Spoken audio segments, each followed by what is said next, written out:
오늘 우리에게 주시는 하나님의 말씀은 디모데후서 3장 15절 한 절의 말씀입니다. 디모데후서 3장 15절 한 절 말씀입니다.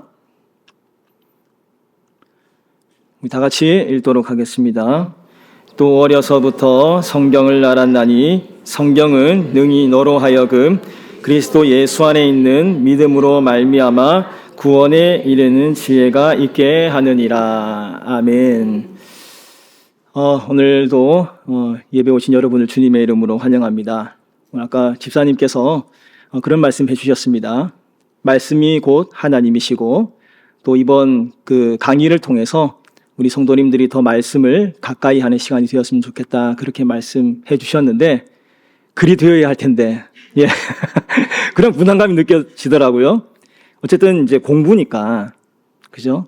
성경에 관한 다양한 이제 이론들과 해석들을 배우는 시간인데 참 그런 부분도 참 신경을 써야겠다. 그런데 잘 될런지 그러한 저에게 과제가 부여된 것 같습니다. 그렇게 될 수 있도록 여러분 기도 많이 부탁드립니다. 지난주에 성경론 1강 성경의 본질에 대해서 함께 살펴보았는데요. 성경이 어떤 책인가에 대해서 아주 잠깐 맛보기 정도 우리가 살펴보았습니다.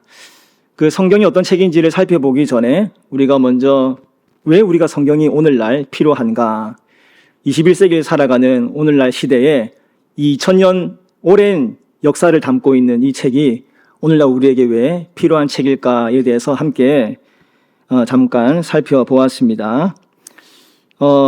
간단히 말씀을 드리면은 우리가 유한한 피조물이기 때문에, 한계가 있는 존재이기 때문에 성경이 필요하다, 이렇게 말씀을 드렸어요. 5가지 한계가 있다고 했죠. 기억나십니까? 첫 번째는 인식론적 한계. 우리 인간은 진리를 인식할 수 없는 유한한 존재이기 때문에 나는 무엇인가, 또 나는 어떤 존재인가, 또 나는 죽어서 어떠한 곳에 들어가게 되는가, 이러한 인간의 궁극적인 질문에 대해서 우리가 해답을 줄 수 없기 때문에 우리가 성경이 필요하다, 이런 말씀을 드렸고요. 그리고 도덕적인 한계, 우리가 선악을 분별할 수 없고 또한 선을 실천할 수 없기 때문에 그런 한계로 인해서 성경이 필요하다, 그런 말씀을 제가 잠깐 드렸습니다. 그리고 심리적인 한계가 있고요. 그리고 공동체적인 한계, 그리고 마지막이 가장 중요하죠. 어떤 한계입니까? 영적인 한계. 우리의 노력과 힘으로는 도저히 구원에 이를 수 없기 때문에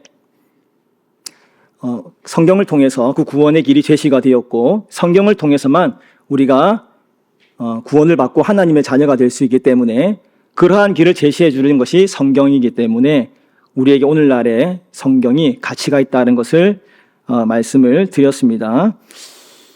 그리고 성경이 어떤 책인가에 대해서도 잠깐 말씀을 드렸죠. 성경은 어떤 책입니까? 하나님의 감동으로 기록된 책이다라는 말씀을 드렸습니다.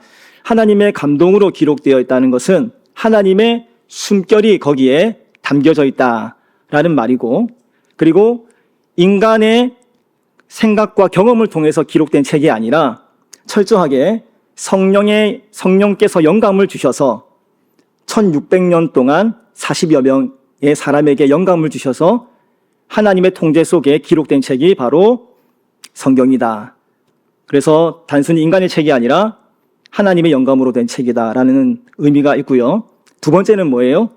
하나님의 계시, 하나님의 계시가 담겨 있는 책이다라는 말씀을 드렸습니다. 계시라는 건 뭡니까? 자신을 열어 보여주다. 하나님 자신을 드러내는 것을 계시라고 했죠. 하나님은 우리의 눈에 보이는 분입니까? 보이지 않는 분입니까? 보이지 않는 분이잖아요. 하나님이 열어주셔야만 우리가 볼 수 있는 거예요. 그래서 루터라는, 여러분 잘 아는 신학자는 뭐라고 해요? 하나님은 숨어 계시는 하나님이다. 안 보여요, 하나님이. 아무리 위대한 신학자라고 할지라도 평소에는 하나님을 우리가 육신의 눈으로 바라볼 수가 없습니다. 그런데 마틴 루터가 했던 말 중에 하나님을 그렇다면 어디에서 가장 분명하게 발견할 수 있는가 라고 했을 때 마틴 루터는 뭐라고 얘기하냐면 십자가를 통해서 발견할 수 있다고 했어요. 그 전에 카톨릭 교회는 영광의 신학에 심취해 있었어요. 영광의 신학. 하나님을 잘 믿고 따르면은 교회가 부흥하고 세상이 더 좋아지고 더 영광스러운 나라가 될 것이다. 이렇게 생각을 했거든요. 근데 마틴 루터는 그게 아니다. 하나님은 오직 십자가를 통해서만 우리가 제대로 이해할 수 있고 우리가 분명히 알 수 있는 분이시다. 이렇게 얘기를 했어요. 그러니까 핵심은 하나님이 열어주셔야만 그분이 어떤 분이시고 그분이 우리에게 어떤 존재이신 것을 우리가 깨달을 수 있다는 것을 말씀을 드렸고, 하나님이 우리에게 드러내시는 방법에 대해서도 제가 말씀을 드렸죠. 크게 두 가지가 있어요. 첫 번째는 이렇게 여러분이 말씀을 못 하셔야 제가 할 말이 있겠죠. 일반 계시. 일반 계시. 그러니까 우리 뭐 산이나 바다나 하나님이 창조하신 자연물을 통해서, 그리고 양심을 통해서, 그리고 우리가 발을 딛고 있는 역사를 통해서 하나님께서 우리를 자신이 어떤 분이신지를 계시하십니다 라고 말씀을 드렸습니다. 근데 문제는 뭐예요? 이것은 믿지 않는 자들에게도 믿는 자들에게도 모두에게 공개된 하나님의 계시고요. 이것을 통해서는 하나님을 어떻게 알 수 있어요? 어렴풋이, 완전히 알 수 있는 것이 아니라 어렴풋이 하나님은 이러한 분이 아닐까 정도만 알 수 있다라고 했습니다. 그럼 하나님을 온전히 알 수 있기 위해서는 어떻게 알 수 있습니까? 특별 계시를 통해서, 특별 계시를 통해서 믿는 자들에게 하나님께서 나는 이러한 존재야 라고 말씀해 주시는 특별 계시를 통해서 우리는 하나님을 제대로 알 수 있습니다. 그 대표적인 특별 계시의 첫 번째가 뭐예요? 예수 그리스도. 예수 그리스도는 하나님의 궁극적인 계시다. 최종적인 계시다. 왜 그렇습니까? 예수 그리스도가 곧 하나님이시기 때문에, 하나님의 온전한 계시이기 때문에 우리는 예수 그리스도를 통해서, 육신의 몸을 입고 오신 그 예수님을 통해서 우리는 하나님을 알 수 있다라는 것을 여러분에게 말씀을 드렸습니다. 그럼 예수님이 왜 인간의 몸을 입고 오셨어요? 우리를 사랑하시고 우리를 구원하시기 위해서 이 땅에 오셨다. 그렇기 때문에 우리도 어떻게 해야 돼요? 높아지려고 하고, 또한 우리의 이름을 드러내는 것에 관심을 가지는 것이 아니라 낮아지고 겸손하게 우리 주변에 있는 어려운 이웃들을 위해서 복음을 전하고 그들의 또 이웃이 되어주고 설당이 되어주는 그런 삶을 살아갈 때 우리를 통해서 하나님의 살아계심을 보게 된다. 그런 말씀을 제가 한 7분 정도로 요약해서 말씀을 드렸습니다. 이렇게 요약해서 말씀드리는 이유는 연결되어 있기 때문에 그래요. 여러분 너무 긴장 안 하셔도 돼요. 오늘 끝낼 거예요, 어떻게든. 오늘 만든 교재에 대해서는 다 끝내는 것을 목표로 하고 있습니다. 제 시간에 할 수 있도록 제가 노력을 해보도록 하겠습니다. 자, 하나님께서 우리에게 주신 그 특별 계시 두 번째는 뭐냐면 성경입니다. 성경은 하나님의 직접적인 말씀이 수록된 그러한 말씀이고요. 성경에 보면은 하나님께서 그 아주 다양한 방법으로 자신을 드러내십니다. 먼저 직접적으로 자신을 드러내세요. 이걸 좀 어려운 말로 하면은 현현하셨다 이렇게 표현을 하거든요. 하나님께서는 아브라함에게 나타나셔서 뭐라고 말씀하세요? 너는 고향 집 아비 집을 떠나서 내가 내게 보여줄 땅으로 가라 그렇게 말씀을 하셨고요. 그리고 호렙산에서 모세에게는 내가 너로 바로에게 보내어 내 백성을 애굽에서 인도할 자로 택하였다 그렇게 말씀을 하십니다. 그리고 하나님께서 모세를 통해서 처음으로 자신이 누구인가를 직접적으로 말씀하시는 장면이 나오죠. 나는 스스로 있는 자라 이렇게 말씀하십니다. 원어로 보면은 나는 나다. 나는 누군가의 말과 생각으로 규정되는 존재가 아니다. 나는 스스로 존재하는 자다. 그런 이야기입니다. 그리고 하나님께서는 어린 사무엘에게 나타나셔서 사무엘아 사무엘아 이렇게 말씀하세요. 그렇게 하나님께서 직접적으로 자신을 보여주십니다. 그런데 여러분, 물론 하나님의 이러한 직접적으로 우리에게 나타나셨다는 말은 어떤 구체적인 형상으로 우리에게 나타났다라는 말이 아닙니다. 여러분, 하나님을 우리가 직접 보면 어떻게 될까요? 죽습니다. 죽습니다. 그래서 하나님을 직접 본 것은 아니고 그러한 하나님의 세미한 음성을 통해서 하나님을 만났다라고 하는 거예요. 유한한 존재가 무한한 하나님을 담을 수 없습니다. 세미한 음성으로 하나님께서는 우리에게 말씀해 주시고 우리와 만나 주십니다. 그리고 하나님께서는 살해 학대로 도망한 하갈에게, 그리고 이삭을 바치려는 아브라함에게 천사들을 통해서도 이렇게 말씀을 하시고요. 그리고 야곱에게는 환상과 꿈으로 베델에서 만나 주신 것처럼 그렇게 만나 주십니다. 심지어는 하나님께서는 동물을 통해서도 말씀해 주셔요. 동물을 통해서도. 민수기 22장에 보면은 점술가 발람이 모압 왕 발락의 요청으로 이스라엘을 저주하기 위해 가는 도중에 천사가 칼을 빼어서 딱 막아서는 장면이 나오죠. 나귀는 그것을 발견하고 3번 피합니다. 그런데 발람은 그것을 알지 못하고 나귀를 3번 때려요. 그러면서 왜 안 가느냐 막 그럴 때 갑자기 나귀가 입을 열어서 말을 하기 시작합니다. 여러분 혹시 그런 경험 하신 적 있어요? 예. 그러한 은혜가 있으면, 은혜라고 해야 되나요? 많은 혼란이 가중되지 않을까 이런 생각을 해보게 되는데, 그때 하나님께서 나귀를 통해서 말씀하십니다. 중요한 것은 하나님은 참 다양한 매개체를 통해서 우리에게 말씀하신다라는 것을 우리가 알 수 있고요. 그런 점에서 우리는 매주 드리는 예배, 큐티, 그리고 만나는 사람들, 순간순간 떠오르는 생각들에 우리는 주의를 기울여야 합니다. 하나님께서는 다양한 경로로 우리에게 말씀해 주시기 때문입니다. 하나님께서 오늘 나에게 뭐라고 말씀하실까? 그러한 기대감과 설렘을 가지고 내가 만나는 사람들, 내가 서 있는 자리들, 내가 경험하는 것들, 그렇게 일상을 살아간다면 얼마나 기대감과 설렘으로 가득 찰까, 그런 생각을 해보게 됩니다. 그럴 때 우리의 평범한 일상이 하나님의 신비로 가득 차게 되고요. 그리고 역동성을 갖게 되는 것입니다. 중요한 것은 성경에 기록된 그 하나님의 직접적인 말씀의 최종 결론은 무엇입니까? 예수 그리스도다 라고 하는 거예요. 그래서 하나님의 말씀인 성경은 예수 그리스도를 통해서 해석되고 이해되어야 합니다. 그래서 밑에 여러분 교재에 보시면 히브리서 1장 1절에서 2절 말씀 있는데요. 함께 읽어보도록 하겠습니다.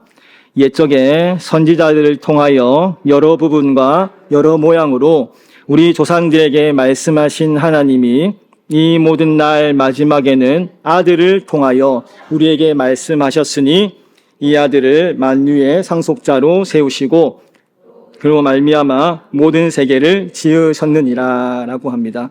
하나님께서 여러 부분과 여러 모양으로 말씀하셨고 마지막 날에는 누구를 통해서요? 예수 그리스도를 통해서 자신이 어떠한 존재인지를 온전히 드러내신다라고 말씀하십니다. 여러분, 하나님의 계시에 관해서 아주 중요한 질문들이 있어요. 그 밑에 보시면은 첫 번째, 하나님의 계시를 인간이 스스로 인식할 수 있는가라고 하는 거예요. 하나님의 계시라고 하는 건 무엇입니까? 하나님이 우리를 먼저 찾아오신 거죠. 자신을 스스로 열어서 보여주신 것입니다. 그렇다면 우리 인간의 이성과 인간의 능력을 통해서 하나님은 과연 인식될 수 있는 분인가? 이러한 질문을 우리가 해볼 수 있습니다. 여러분, 이게 왜 중요하냐면 구원과 관련되어 있기 때문에 그래요. 구원은 우리의 노력으로 받을 수 있는 건가요? 그렇지 않다고 우리가 고백을 하잖아요. 그런데 우리가 자연계시를 인정하고 인간의 이성을 통해서 하나님이 어떤 분이신가를 어렴풋이라도 우리가 알 수 있다라고 생각을 하게 되면, 그러한 주장을 갖고 있게 된다면 어떻습니까? 인간의 노력을 통해서 우리가 하나님의 구원에 이를 수 있는 하나의 가능성이 열린다는 거예요. 우리의 구원은 전적인 하나님의 은혜죠. 맞습니까? 그렇게 고백하잖아요. 근데 그냥 인간의 이성과 인간의 경험을 통해서 자연계시든 무엇이든 간에 하나님을 인식할 수 있다라고 우리 스스로가 생각을 가지게 되면은 우리가 전적으로 은혜 받는 구원의 은혜는 하나님으로부터 온다라고 하는 그 사실들을 우리가 제대로 받아들일 수 있는가? 이러한 논쟁에 우리가 휩싸이게 된다라고 하는 사실입니다. 제가 잘 전달이 됐는지 모르겠지만 그래요. 그래서 이것 때문에 엄청나게 싸웠어요. 우리 그 교회 역사에 보면은 대표적으로 칼 바르트라는 사람을 제가 나중에 소개할 텐데 그 사람과 에밀 브루너라는 사람이 있어요. 이 두 사람이 격렬하게 논쟁을 합니다. 우리가 하나님을 알 수 있는 것은 온전히 하나님이 열어주실 때만 알 수 있다. 특별 계시를 통해서만 하나님을 알 수 있다라고 주장하는 사람이 보수적인 신학자 칼 바르트이고, 아니다, 그래도 물론 하나님의 전적인 은혜로 우리가 구원을 받고 하나님을 인식할 수 있지만 그래도 하나님의 그 자연 계시를 통해서 우리가 하나님 주신 이성을 통해서 조금이나마 하나님을 인식할 수 있지는 않을까. 아까 제가 일반 계시를 통해서 하나님을 조금 어렴풋이 알 수 있다고 말씀드렸잖아요. 그 정도는 알 수 있잖아, 우리가. 그렇게 주장하는 사람들이 있었어요. 그 사람들도 하나님의 은혜를 강조해요. 그러나 그래도 인간에게 그러한 하나님을 인식할 수 있는 조그만한 0.0001%의 가능성은 없을까라고 주장했던 사람들이 격돌을 한 겁니다. 예. 그런 엄청난 논쟁이 있었다라는 거. 예. 굳이 그런 것 때문에 왜 싸울까 이렇게 생각을 하지만, 예, 그런 논쟁들이 있었습니다. 이러한 질문들이 있고요. 그리고 두 번째는 밑에 보시면 하나님의 계시는 예수 그리스도를 통해서 완결되었는가라고 하는 겁니다. 여러분, 제가 예수 그리스도가 어떤 분이라고 했어요? 하나님의 궁극적인 계시라고 했어요. 하나님 그 자체라고 했어요. 그러면은 우리가 일상을 살아가면서 특별히 하나님께 계시를 받을 필요가 있을까요, 없을까요? 제가 계시라는 말 쓰면은 좀 여러분 부정적으로 생각할 수 있는데 계시 받았다 그걸 하잖아요. 제가 오늘 그 수요 전폭 팀하고 잠깐 그 만남을 가졌는데 운전 제가 해드렸거든요. 운전하면서 거기 가니까 그 앞에서 그 찬양을 부르는 아주 그 전도팀이 나와서 열심히 노래를 하고 있더라고요. 그래서 우리 잘 아는 노래 모든 것이 은혜 그 찬양을 막 하고 계시더라고요. 누군지 봤는데 통일교에서 나왔더라고요. 통일교에서 시심을 부르고 막 이렇게 전단지도 나눠주고 저희도 책도 주려고 하대요. 책은 안 받았어요. 전단지 나눠주면서 한번 읽어보십시오 이렇게 얘기를 하더라고요. 예.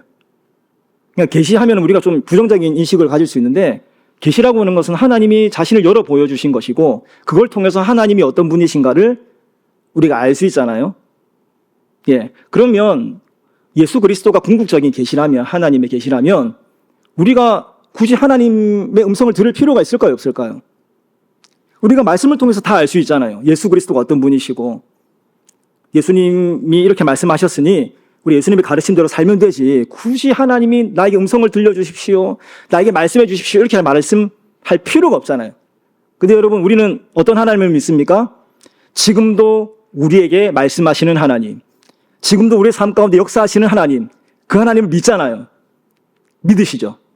그러한 논쟁이, 궁금증이 우리 가운데 생길 수 있다라고 하는 것입니다.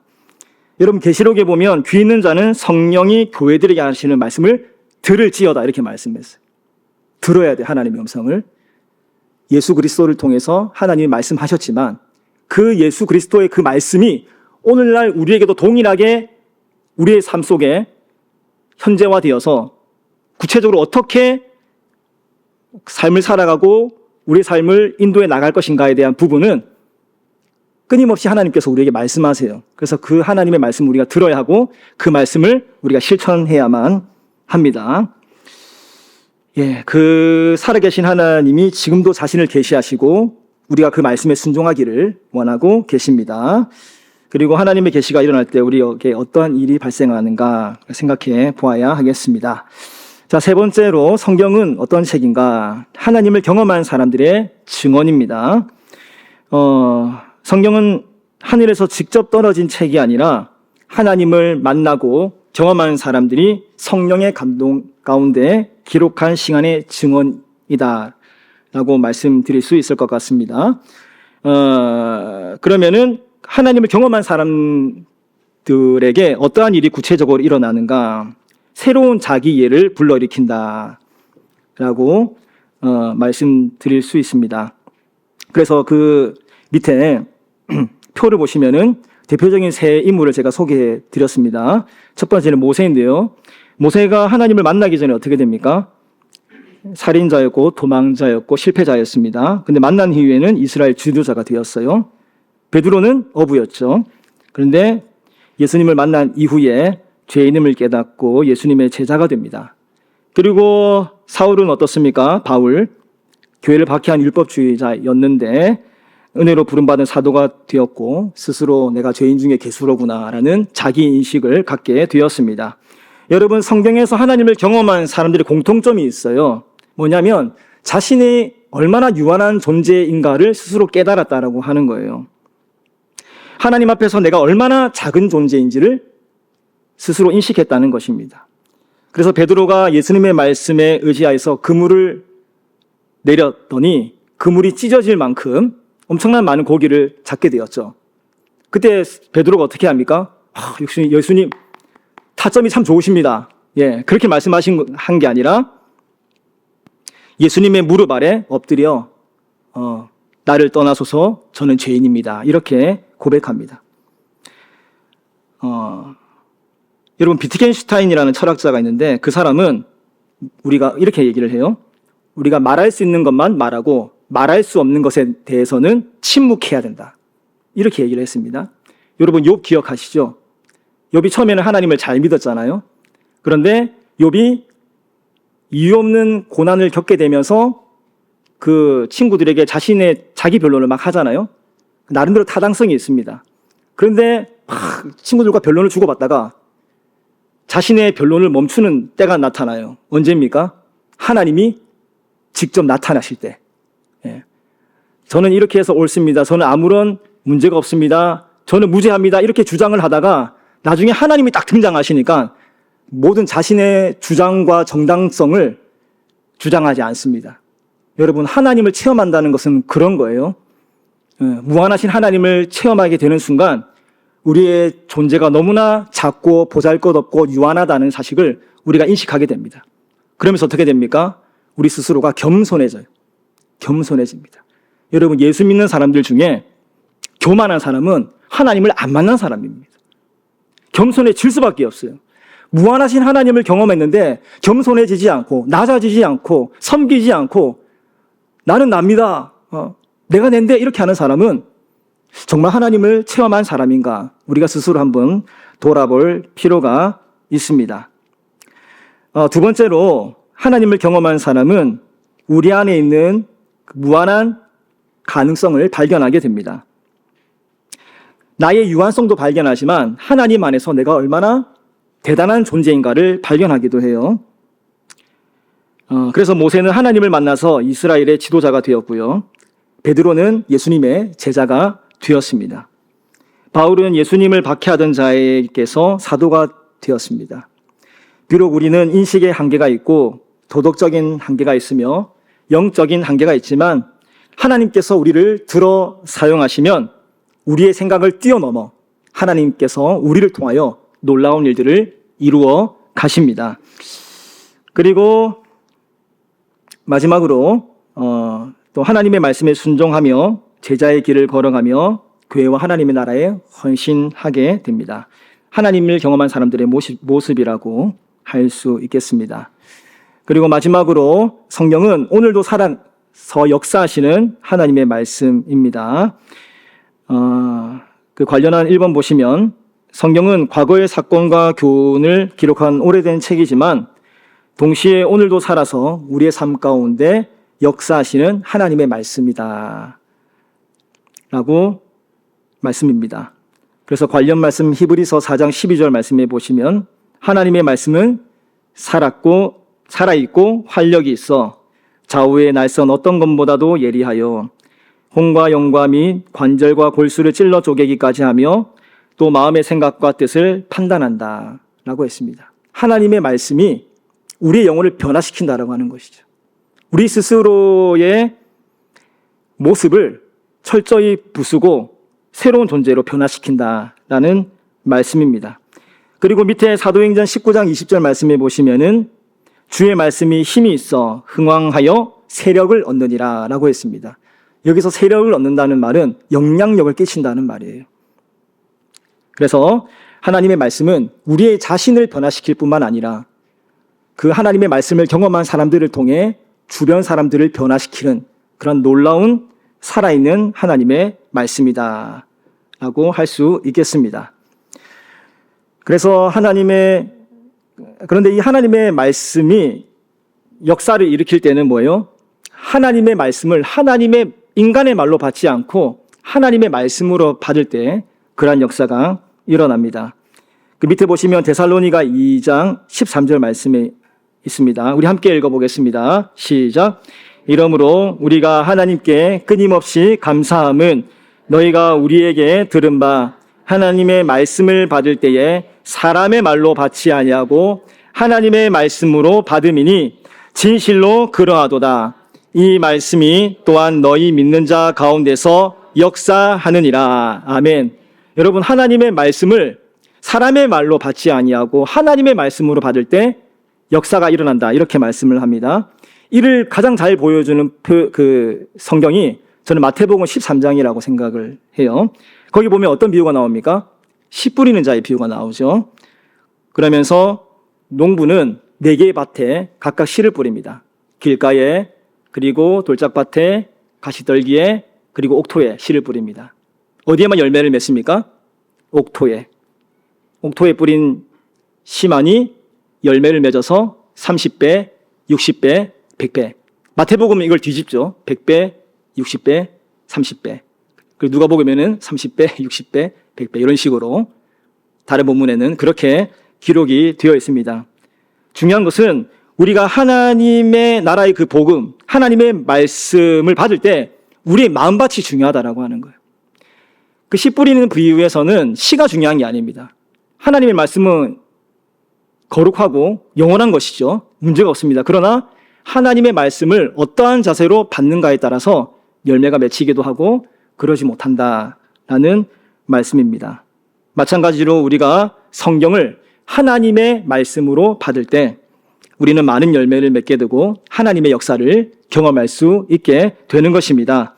그러면서 정리를 하면은 성경은 하나님의 감동으로 쓰여진 하나님의 계시이며 하나님을 경험한 사람들의 증언이고 과거를 넘어 오늘도 살아 역사하시는 하나님의 말씀이다라고 정리할 수 있겠습니다.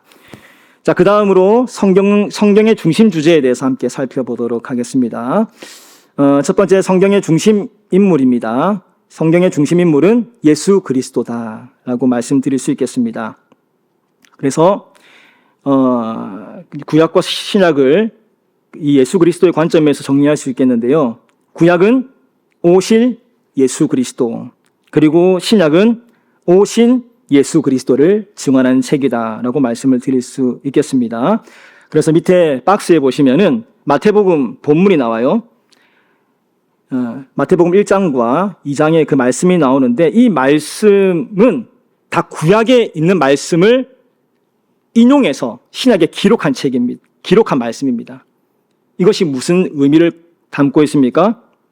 구약의 그 말씀이 신약을 통해서 성취가 된다는 거예요. 그죠? 모든 성경의 초점이 예수 그리스도에 맞춰져 있다는 것을 우리가 일부분을 통해서 우리가 확인할 수 있다라고 하는 것입니다. 모든 본문을 우리가 예수 그리스도의 중심적으로 해석한다는 건 쉽지 않아요, 사실은. 예. 우리가 전쟁의 이야기를 통해서 사람과 사람이 다투는 그 과정을 통해서 우리가 성경을 읽다 보면은 정말 우리의 상식과 윤리적으로 받아들이기 힘든 본문들이 있잖아요. 그런 본문들을 보면서 예수 그리스도 중심으로 어떻게 해석할 것인가 쉽지 않습니다. 그럼에도 불구하고 중요한 것은 뭐냐면 예수 그리스도 중심으로 해석하도록 노력해야 한다는 거죠. 노력해야 한다는 거. 그러한 관점으로 성경을 보고 해석하고 우리의 삶에 적용하는 것이 우리의 신앙생활에서 굉장히 중요하다라고 하는 것입니다. 그래서 밑에 보시면은 그 성경은 예수 그리스도 중심으로 해석되어야 한다. 제가 그렇게 기록을 해 놓았는데요. 요한복음 5장 39절에 이러한 부분을 잘 설명해 주고 있습니다. 함께 읽어보겠습니다. 너희가 성경에서 영생을 얻는 줄 생각하고 성경을 연구하거니와 이 성경이 곧 내게 대하여 증언하는 것이니라. 아멘. 여러분, 여기서 네 개란 누구를 말씀할까요? 예수 그리스도. 예수 그리스도를 증언하는 책이 바로 성경이다라고 보시면 되겠습니다. 아까 제가 잠깐 말씀드린 칼 바르트라는 신학자는 말씀에 대한 3가지 형태를 얘기했는데요.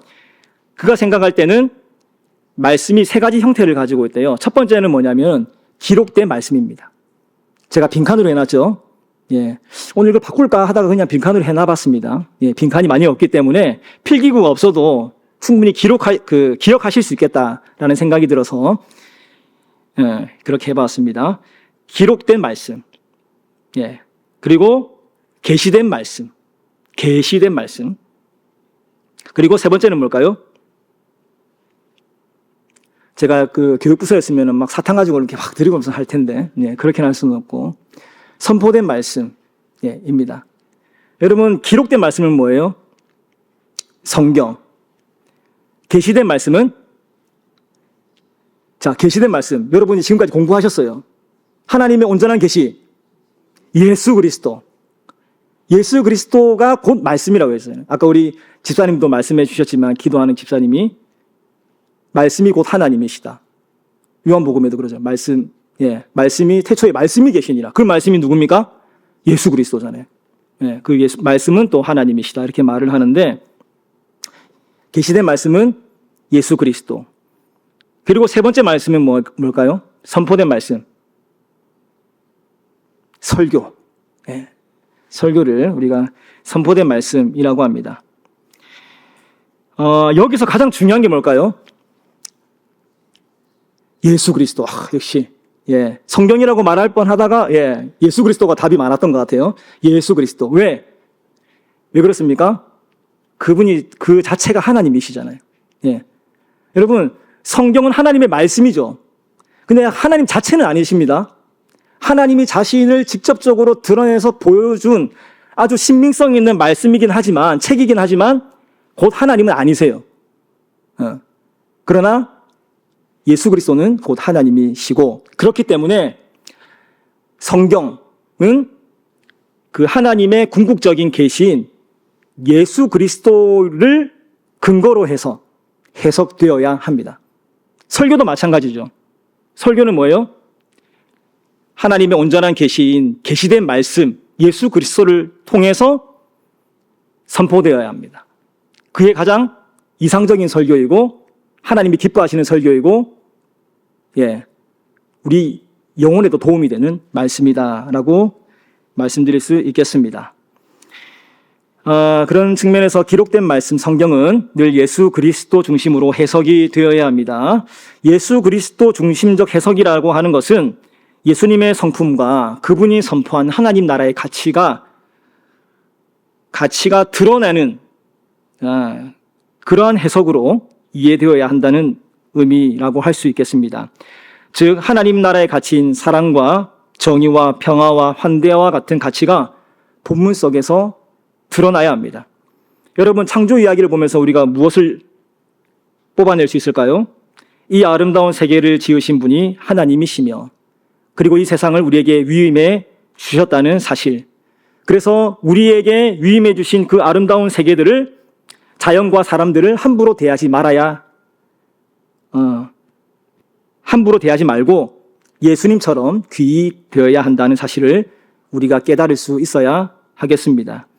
그리고 출애굽 사건을 보면서 인생의 절망으로 신음하고 있는 하나님의 백성들을 구원하는 하나님의 마음을 읽을 수 있어야 하고요. 계시록의 말씀을 통해서는 하나님께서 완성하실 그 새하늘과 새 땅이라고 하는 종말론적인 비전을 우리가 발견할 수 있어야 하겠습니다. 전쟁이나 진멸 사상을 문자적으로 해석을 하거나, 혹은 계시록에 보면은 666을 뭘 교황이다 이러고 프리메이슨이다 이렇게 얘기를 한다든지, 14만 4천이 구원받는 사람들의 숫자다 이렇게 이야기를 하는 것은 적절한 해석이 아니죠. 이걸 보통 우리는 알레고리 해석이라고 봅니다. 알레고리적 해석. 어떤 그 성경에 나오는 사물이라든지 사람이라든지 이러한 것들을 상징으로 생각해서 이것은 곧 이거를 말하는 거야 라고 해석을 하면서 영적인 의미를 부여하는 것을 우리가 알레고리 해석이라고 합니다. 물론 우리가 하나님 나라의 비유를 보면 알레고리적 해석이 들어있어요. 아까 제가 말씀드린 씨 뿌리는 자의 비유를 통해서 농부는 누구입니까? 예수 그리스도죠. 씨는 뭐예요? 천국 복음입니다. 그리고 그 복음을 받는 사람들이 네 가지 밭이 나오잖아요. 그 사람들이 마음밭이거든요. 그런 비유를 통해서는 어느 정도 허용이 되지만 무작정 성경을 그런 식으로 알레고리적인 해석을 한다든지 문자적인 해석을 한다든지 그러면은 제대로 된 해석을 할 수 없다라고 하는 것입니다. 근데 사람들은 그런 것에 유혹이 많이 되죠. 왜? 딱 들으면은 솔깃하니까. 그죠? 예. 사람들은 자극적인 걸 좋아하잖아요. 그래서 이단에 빠지는 것 같아요. 예. 주님이 곧 오신다. 이렇게. 내일 오신다. 흰 옷 입고 준비해라. 이렇게 해야 사람들이 뭔가 딱 자극이 되고 각성이 일어나잖아요.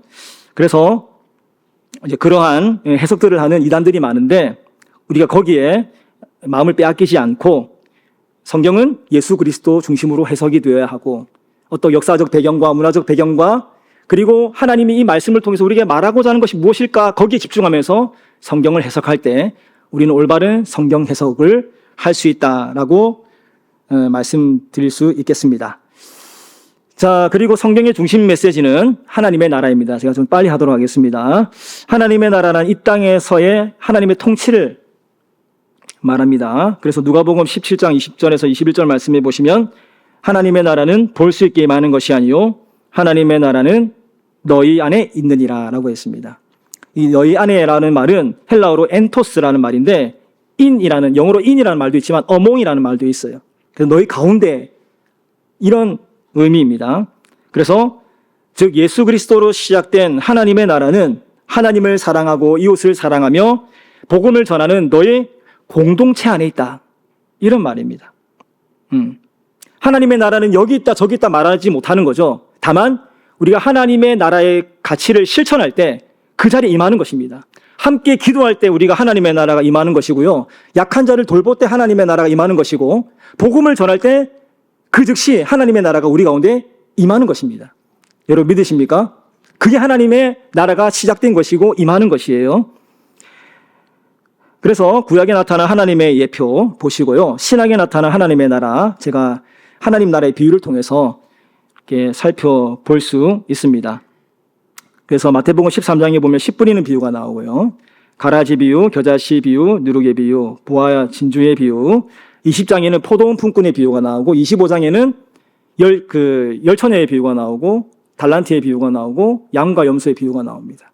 이걸 통해서 하나님의 나라가 어떠한 나라인지 그리고 하나님의 나라의 특징은 뭔지 그리고 하나님의 나라를 기다리는 사람들의 자세는 어때야 되는지 우리가 해야 할 일들은 무엇인지 이러한 것들을 말씀해 주고 있습니다. 그리고 결론적으로 예수 그리스도가 곧 하나님의 나라다. 하나님의 나라는 예수 그리스도가 이 땅 가운데 오셨을 때 시작이 된 거예요. 오셨을 때 시작이 되었고 하나님 나라의 완성은 언제 이루어져요? 예수 그리스도가 재림하실 때 그때 이루어지는 것입니다. 그래서 밑에 보시면은 하나님의 나라는 새 하늘과 새 땅에서 완성이 된다라고 되어 있고요. 요한계시록의 말씀이 그 밑에 나와 있습니다. 그래서 이 말씀 한번 같이 읽어볼까요? 요한계시록 21장 1절에서 5절 시작. 또 내가 새 하늘과 새 땅을 보니 이르되 보라 하나님의 장막 이 사람들과 함께 있음에 하나님이 그들과 함께 계시리니 그들은 하나님의 백성이 되고 하나님은 친히 그들과 함께 계셔서 모든 눈물을 그 눈에서 닦아주시니 다시는 사망이 없고 애통하는 것이나 아픈 것이 다시 있지 아니하리니 처음 것들이 다 지나갔음이로라. 보좌에 앉으신 이가 이르시되 보라 내가 만물을 새롭게 하노라 하시고 또 이르시되 이 말은 진실하고 참되니 기록하라. 아멘. 그 하나님 나라의 완성을 잘 보여주는 장면입니다. 그래서 예수 그리스도를 통해 하나님의 나라는 시작이 되었지만 하나님의 나라의 완성은 예수 그리스도께서 재림하실 때 이루어진다. 그렇기 때문에 지금 우리가 살아가는 그 삶의 터전은 하나님의 나라가 시작이 되었지만 불완전하기 때문에 늘 선과 악이 공존하는 그러한 공간이다라고 보시면 되겠습니다. 그래서 왜 예수 그리스도께서 오셔서 복음을 전하시고 하나님 나라가 시작되었는데 왜 세상은 이 모양이라? 아직 시작되었기 때문이에요. 이미 왔습니다. 그러나 아직 오지 않았다. 그러한 기다림 속에 우리가 맡겨주신 일들을 책임감 있게 감당할 때 하나님께서 하나님의 때에 심판하시고 우리를 하나님 나라에 들어가게 하십니다. 그리고 성경의 목적은 마지막으로 망가진 인간과 세계를 구원하는 것입니다. 그래서 우리 처음에 읽었던 본문 말씀 다 같이 한번 읽어보겠습니다. 디모데후서 3장 15절. 또 어려서부터 성경을 알았나니 성경은 능히 너로 하여금 그리스도 예수 안에 있는 믿음으로 말미암아 구원에 이르는 지혜가 있게 하느니라. 아멘. 결국 성경을 우리에게 주신 목적이 뭐다? 우리를 구원하시기 위해서 예수 그리스도를 우리에게 주셔서 그분이 전하신 하나님의 나라가 무엇이고 그리고 그 하나님의 나라에 참여함으로 말미암아 우리가 구원에 이르게 하는 그 지혜를 우리에게 선물해 주셨습니다. 우리가 바울식으로 또 얘기한다면은 예수 그리스도께서 우리의 죄값을 치르시고 죽으시고 부활하신 그분을 믿음으로 말미암아 우리가 구원을 얻게 되는 은혜를 누릴 수 있게 되는 것입니다. 그래서 밑에 보시면 성경은 예수 그리스도가 중심이며 그분이 선포한 하나님의 나라가 주요 메시지이며 인간과 세계를 구원하는 데 목적이 있다라고 정리할 수 있겠습니다. 결론입니다. 우리가 지난 시간에 공부했던 것들과 다 정리해서 한 줄로 우리 마지막 함께 읽으면서 이제 모임을 마치고자 합니다. 시작. 성경은 하나님의 감동으로 하나님의 계시와 그것을 경험한 사람들의 증언이 기록된 하나님의 말씀입니다. 더 나아가 성경은 예수 그리스도와 그와 선포한 하나님의 나라가 무엇인지를 우리에게 알려주며 인간과 세계를 구원하고자 하는 하나님의 마음이 담겨져 있습니다. 성경을 통해 우리에게 구원에 이르는 지혜를 깨닫게 해주신 주님을 찬양합니다. 아멘. 여러분 성경을 부지런히 읽으시고 그 성경을 통해서 우리에게 자신을 계시하신 그 하나님을 우리가 깨달음으로 말미암아 이 땅에서 구원을 얻고 또 하나님이 예배해 두신 하나님 나라에 들어가는 저와 우리 땅끝교회 성도님들 되시기를 간절히 바랍니다.